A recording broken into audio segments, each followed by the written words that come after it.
आचार्य हजारी प्रसाद द्विवेदी जी के महत्वपूर्ण कथन। ये कथन जो भी दिए गए हैं यहाँ पे किसी न किसी परीक्षाओं में पूछे गए हैं। तो चलिए प्रारंभ करते हैं। साहित्य वस्तुतः मनुष्य का वह उच्छलित आनंद है जो उसके अंतर में अटाए नहीं अट सका था। ये कई बार परीक्षाओं में पूछा गया कथन है। साहित्य मानव जीवन से सीधा उत्पन्न होकर सीधे मानव जीवन को प्रभावित करता है। साहित्य में उन सारी बातों का जीवंत विवरण होता है जिसे मनुष्य ने देखा है, अनुभव किया है, सोचा है और समझा है। साहित्य यदि जनता के भीतर आत्मविश्वास और अधिकार चेतना की संजीवनी शक्ति नहीं संचारित करता तो परिणाम बड़े भयंकर होते। अगला कथन है इनका। जो साहित्य मनुष्य समाज को रोग, शोक, दरिद्रता, अज्ञान तथा परामुखापेक्षिता से बचाकर उसमें आत्मबल का संचार करता है वह निश्चित ही अक्षय निधि है। अगला कथन है इनका। जो वाग्जाल मनुष्य को दुर्गतहीनता और परामुखापेक्षिता से न बचा सके, जो उसकी आत्मा को तेजोदीप्त न बना सके, जो उसके हृदय को पर दुख कातर और संवेदनशील न बना सके, उसे साहित्य कहने में मुझे संकोच होता है। ये बहुत ही महत्वपूर्ण कथन है इनका, कई बार परीक्षाओं में पूछा गया है। अगला कथन इनका। कविता मानवता की उच्चतम भूमि की अभिव्यक्ति है। ये भी कई बार परीक्षाओं में आ चुका है। समूचे भारतीय साहित्य में अपने ढंग का अकेला साहित्य है, इसी का नाम भक्ति साहित्य है। यह एक नई दुनिया है। यह कथन इनका भक्ति साहित्य के बारे में है। निराला से बढ़कर स्वच्छंदतावादी कवि हिंदी में नहीं हुआ। यह कई बार कथन पूछा गया है परीक्षाओं में। महान संकल्प ही महान फल का जनक होता है।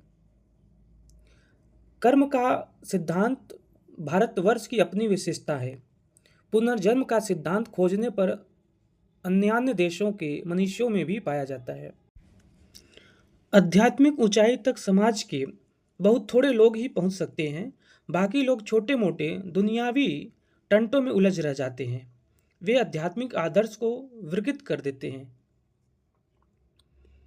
अगला कथन इनका। आम्र मंजरी मदन देवता का अमोघ बाण है। मदन यहाँ पे कामदेव से संबंधित है। आसमान में निरंतर मुक्का मारने में कम परिश्रम नहीं है। अगला कथन इनका। कमजोरों में भावुकता ज्यादा होती है। कभी कभी शिष्य परंपरा में ऐसे भी शिष्य निकल आते हैं जो मूल संप्रदाय प्रवर्तक से भी अधिक प्रभावशाली होते हैं। फिर भी संप्रदाय स्थापना का अभिशाप यह है कि उसके भीतर रहने वाले का स्वाधीन चिंतन कम हो जाता है। यह बहुत ही महत्वपूर्ण कथन है इनका। अगला कथन है इनका। कहते हैं दुनिया बड़ी भुलक्कड़ है, केवल उतना ही याद रखती है जितने से उनका स्वार्थ साधता है, बाकी को फेंक कर आगे बढ़ जाती है। अगला कथन इनका। घृणा और द्वेष से जो बढ़ता है वह शीघ्र ही पतन के गहवर में गिर पड़ता है। जब तक तुम पुरुष और स्त्री का भेद नहीं भूल जाते तब तक तुम अधूरे हो, अपूर्ण हो, अशक्त हो। यह भी इनका काफी महत्वपूर्ण कथन है। जब तक हमारे सामने उद्देश्य स्पष्ट नहीं हो जाता तब तक कोई भी कार्य कितना ही व्यापक शुभेच्छा के साथ क्यों न आरंभ किया जाए वह फलदायक नहीं होता। जितना कुछ इस जीवन शक्ति को समर्थ बनाता है उतना उसका अंग बन जाता है, बाकी फेंक दिया जाता है। जिन स्त्रियों को चंचल और कुलभ्रष्टा माना जाता है उनमें एक दैवी शक्ति भी होती है। यह भी इनका महत्वपूर्ण कथन है। डेमोक्रेट हंसता और मुस्कुराना जानता है पर डिक्टेटर हंसने की बात सोचते भी नहीं। धर्म मनुष्य से त्याग की आशा रखता है। पंडिताई भी एक बोझ है। जितनी ही भारी होती है उतनी ही तेजी से डूबती है। जब वह जीवन का अंग बन जाती है तो सहज हो जाती है, तब वह बोझ नहीं रहती। ये कई बार परीक्षाओं में पूछा गया कथन है इनका। प्रवृत्तियों को दबाना नहीं चाहिए, उनसे दबना भी नहीं चाहिए। अगला कथन है इनका। पावक को कभी कलंक स्पर्श नहीं करता, दीप शिखा को अंधकार की कालिमा नहीं लगती, चंद्रमंडल को आकाश की नीलिमा कलंकित नहीं करती और जाह्नवी की वारिधारा को धरती का कलुष स्पर्श नहीं करता। अगला कथन इनका। पुरुष का सत्य और है, नारी का और। अगला कथन इनका। पुरुष निसंग है, स्त्री आसक्त। पुरुष निर्द्वंद है, स्त्री द्वंद्वोन्मुखी। पुरुष मुक्त है, स्त्री बद्ध। पुरुष स्त्री को शक्ति समझकर ही पूर्ण हो सकता है, पर स्त्री स्त्री को शक्ति समझकर अधूरी रह जाती है। प्रेम बड़ी वस्तु है, त्याग बड़ी वस्तु है, और मनुष्य मात्र को वास्तविक मनुष्य बनाने वाला ज्ञान भी बड़ी वस्तु है। ये बहुत ही महत्वपूर्ण इनका कथन है, कई बार परीक्षाओं में ये पूछा गया है। ब्राह्मण न भिखारी होता है, न महासंधि विग्रहिक, वह धर्म का व्यवस्थापक होता है। अगला कथन इनका, मनुष्य के भीतर नाखून बढ़ा लेने की जो सहजजात वृत्ति है वह उसके पशुत्व का प्रमाण है। उनके काटने की जो प्रवृत्ति है वह उसकी मनुष्यता की निशानी है। मनुष्य में जो मनुष्यता है, जो उसे पशु से अलग कर देती है, वही आराध्य है। क्या साहित्य और क्या राजनीति, सबका एकमात्र लक्ष्य इसी मनुष्यता की सर्वांगीण उन्नति है। ये भी इनका कथन बहुत ही महत्वपूर्ण है। माया का जाल छुड़ाए छूटता नहीं, यह इतिहास की चिरोद्धोषित वार्ता सब देशों और सब कालों में समान भाव से सत्य रहती है। माया से छूटने के लिए माया के प्रपंच रचे गए, यह सत्य है। यह इनका भी महत्वपूर्ण कथन है। मैं स्त्री शरीर को देव मंदिर के समान पवित्र मानता हूं, यह हजारी प्रसाद द्विवेदी का बहुत ही महत्वपूर्ण कथन है। यदि आप संसार की सारी समस्याओं का विश्लेषण करें तो उनके मूल में एक ही बात पाएंगे, मनुष्य की तृष्णा। यह नहीं समझना चाहिए कि प्रत्येक व्यक्ति जो अनुभव करता है वह सत्य ही है। शरीर और मन की शुद्धि आवश्यक है। राजनीति भुजंग से भी अधिक कुटिल है, असिधारा से भी अधिक दुर्गम है, विद्युत शिखा से भी अधिक चंचल है। यह भी इनकी बहुत ही महत्वपूर्ण कथन है इनका। राजनैतिक पराधीनता बड़ी बुरी वस्तु है, वह मनुष्य को जीवन यात्रा में अग्रसर होने वाली वस्तुओं से वंचित कर देती है। विनोद का प्रभाव कुछ रासायनिक सा होता है। आप दुर्दांत डाकू के दिल में विनोद प्रियता भर दीजिए, वह लोकतंत्र का लीडर हो जाएगा। आप समाज सुधार के उत्साही कार्यकर्ता के हृदय में किसी प्रकार का विनोद का इंजेक्शन दे दीजिए, वह अखबार नवीश हो जाएगा। यह भी इनका बहुत ही महत्वपूर्ण कथन है। शंकाकालीन हृदयों में प्रेम की वाणी भी शंका उत्पन्न करती है। प्रयास किया गया है यहाँ पे लगभग इनके जो महत्वपूर्ण कथन है उनको यहाँ पर दिए गए हैं। ये सभी कथन आपकी परीक्षाओं के लिए बहुत ही उपयोगी हैं। चलिए आगे देखते हैं। शुद्ध है केवल मनुष्य की दुर्दम जिजीविषा, वह गंगा सी अबाधित अनाहत धारा के समान सब कुछ को हजम करने के बाद भी पवित्र है। सारा संसार स्वार्थ का अखाड़ा ही तो है। अगला कथन इनका, सीधा रेखा खींचना सबसे टेढ़ा काम है। स्त्री प्रकृति है, उसकी सफलता पुरुष को बांधने में है, किंतु सार्थकता पुरुष की मुक्ति में। यह बहुत ही महत्वपूर्ण प्रश्न है, कई बार परीक्षाओं में आया हुआ है। स्नेह बड़ी दारुण वस्तु है, ममता बड़ी प्रचंड शक्ति है। शारों को स्पर्श से सिंह किशोरी कलुषित नहीं होती, असुरों के गृह में जाने से लक्ष्मी घर्षित नहीं होती, चींटियों के स्पर्श से कामधेनु अपमानित नहीं होती, चरित्रहीनों के बीच वास करने से सरस्वती कलंकित नहीं होती। आगे इनके कथनों के बारे में देखते हैं। स्वर्गीय वस्तुएं धरती से मिले बिना मनोहर नहीं होती। हमारी राजनीति, हमारी अर्थनीति और हमारी नवनिर्माण की योजनाएं तभी सर्वमंगल विधानी बन सकेंगी जब हमारा हृदय उदार और संवेदनशील होगा, बुद्धि सूक्ष्म और सारग्रहणी होगी और संकल्प महान और शुभ होगा।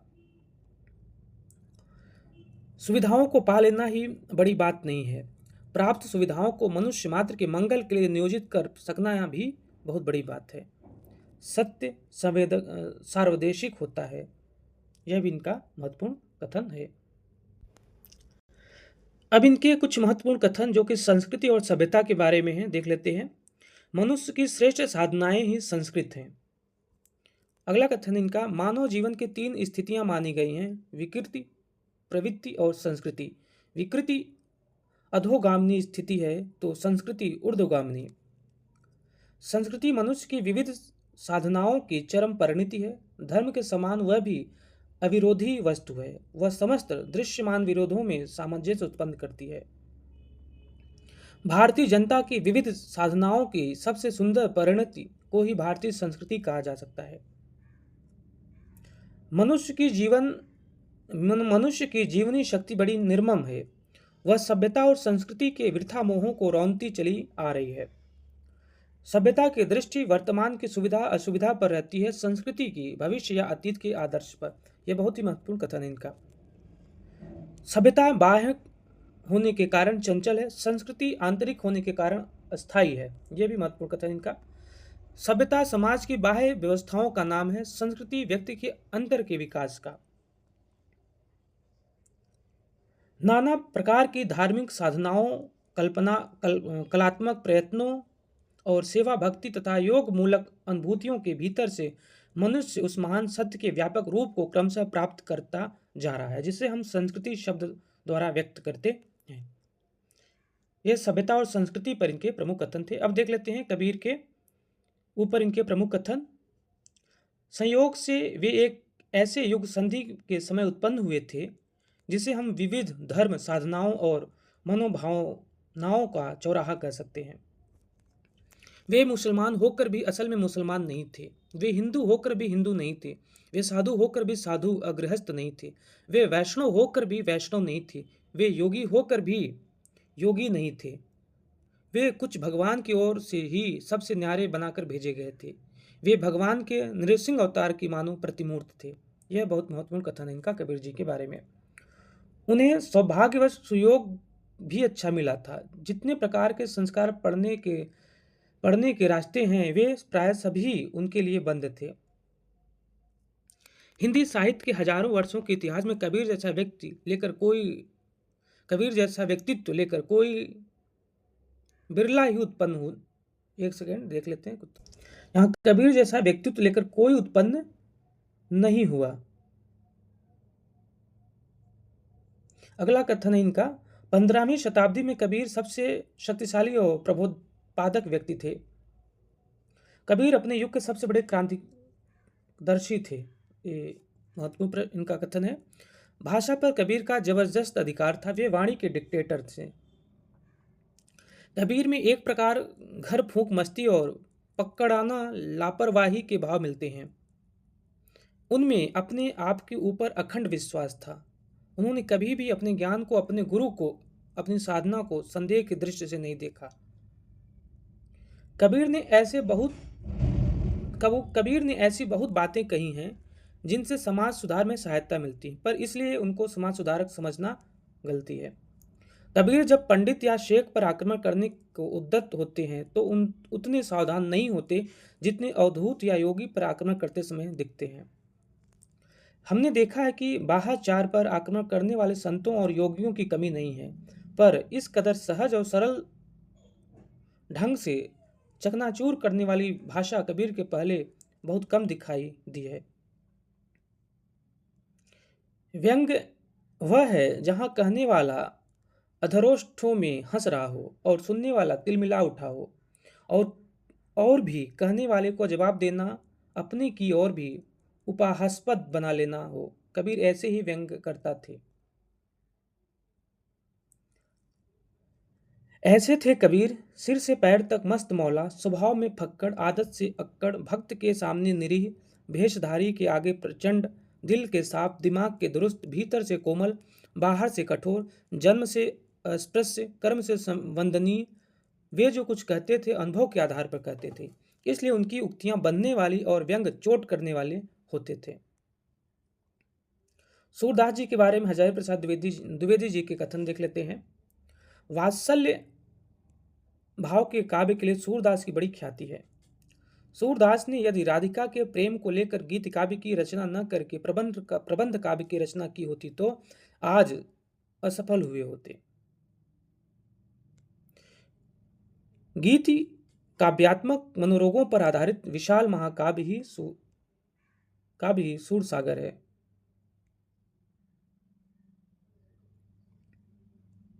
प्रेम के इस स्वच्छ और मार्जिन रूप का चित्रण भारतीय साहित्य में किसी और कवि ने नहीं किया। सूरदास जब अपने प्रिय विषय का वर्णन शुरू करते हैं तो मानो अलंकार शास्त्र हाथ जोड़कर उनके पीछे पीछे दौड़ा करता है। उपमाओं की बाढ़ आ जाती है, रूपकों की वर्षा होने लगती है, संगीत के प्रवाह में कवि स्वयं बह जाता है, वह अपने को भूल जाता है। यह बहुत ही महत्वपूर्ण इनका कथन है, कई बार परीक्षाओं में पूछा गया है। आगे देख लेते हैं। नंददास जी के बारे में इनके कथन है। सूरदास की गोपियों में जिस प्रकार के अशिक्षित पटुत्व और सारगर्भ माधुर्य पाया जाता है, वैसा नंददास की गोपियों में नहीं पाया जाता। भ्रमण गीत में उद्धव के तर्कों को सुनकर वे शिथिलवाक होकर परास्त नहीं हो जाती, बल्कि आगे बढ़कर उत्तर देती हैं और तर्क को तर्क से काटने का प्रयत्न करती हैं। अगला कथन देखते हैं इनका। निर्गुण भाव के प्रत्याख्यान सूरदास ने भी कराया है और नंददास ने भी, पर सूरदास का एकमात्र अस्त्र प्रेमातिरेक है, जबकि नंददास का सबसे बड़ा अस्त्र है युक्ति और तर्क। फिर भी नंददास की रचनाओं में अपना मोहक सौंदर्य है। मीरा जी के बारे में इनके कथन देख लेते हैं। माधुर्य भाव में अन्यान्य भक्त कवियों की भांति मीरा का प्रेम निवेदन है और विरह व्याकुलता अभिमानाश्रित और अध्यंतरित नहीं है, बल्कि सहज और साक्षात संबंधित है। वह सहृदय को स्पंदित और चालित करती हैं और अपने रंग में रंग डालती हैं। रहीम के बारे में इनका कथन देख लेते हैं। निसंदेह इस कवि का हृदय मानवीय रस से परिपूर्ण है और अनासक्त तथा अनाविल सौंदर्य दृश्य से समृद्ध था। जीवन के अनेक घात प्रतिघात के भीतर से भी, राजकीय षड्यंत्रों के चपेट में बार बार आते रहने के बाद भी और हर प्रकार के उतार चढ़ाव में उठते गिरते रहने के बाद भी जिस कवि के हृदय का मानवीय रस निशेष नहीं हुआ, उनके हृदय की अद्भुत सरसता का अनुमान सहज किया जा सकता है। तुलसीदास जी के बारे में इनके कथन। तुलसीदास असाधारण शक्तिशाली कवि, लोकनायक और महात्मा थे। वे समन्वय की विशाल बुद्धि लेकर उत्पन्न हुए। भारतवर्ष का लोकनायक वही हो सकता है जो समन्वय करने का अपार धैर्य लेकर आए हो। बहुत ही महत्वपूर्ण प्रश्न है, हर बार परीक्षाओं में लगभग पूछा ही जाता है। अगला कथन है। तुलसी की काव्य की सफलता का एक और रहस्य उनकी अपूर्ण समन्वय शक्ति में है। लोकनायक वही हो सकता है जो समन्वय कर सके। अन्य कवियों के बारे में देख लेते हैं जो छूट गए हैं। भगवान ने उन्हें रूप देने की बड़ी कंजूसी की थी, किंतु शुद्ध निर्मल प्रेम प्राण हृदय देने में बड़ी उदारता से काम लिया था। यह जयसी जी के बारे में है। जयसी को रहस्यवादी कवि कहा जाता है। हरिहर प्रसाद द्विवेदी जी ने कहा, जिन भजनों में मधुर भाव बोलता दिखता हो, उनके लेखक को रहस्य सुख के अधिकारी कहना ही उचित है। ये सूरदास जी के संबंध में है। कबीर के पूर्ववर्ती सिद्ध और योगी लोगों की आक्रमणात्मक उक्तियों में एक प्रकार की हीन भावना की ग्रंथि या इन्फीरियरिटी कॉम्प्लेक्स पाया जाता है। वे मानो लोमड़ी के खट्टे अंगूर की प्रतिध्वनि है, मानो चीलम न पा सकने वालों का आक्रोश है। उनमें तर्क है पर लापरवाही नहीं, आक्रोश है पर मस्ती नहीं, तीव्रता है पर मृदुता नहीं। तो ये हजारी प्रसाद द्विवेदी जी के महत्वपूर्ण कथन थे, जो कि साहित्य से संबंधित विभिन्न कवियों के ऊपर उन्होंने जो कथन कहे हैं, विभिन्न कवियों के लिए, कवित्रियों के लिए। उम्मीद है ये सभी जो भी कथन है आपकी परीक्षाओं के लिए बहुत उपयोगी होंगे, आपके लिए लाभप्रद होंगे। धन्यवाद।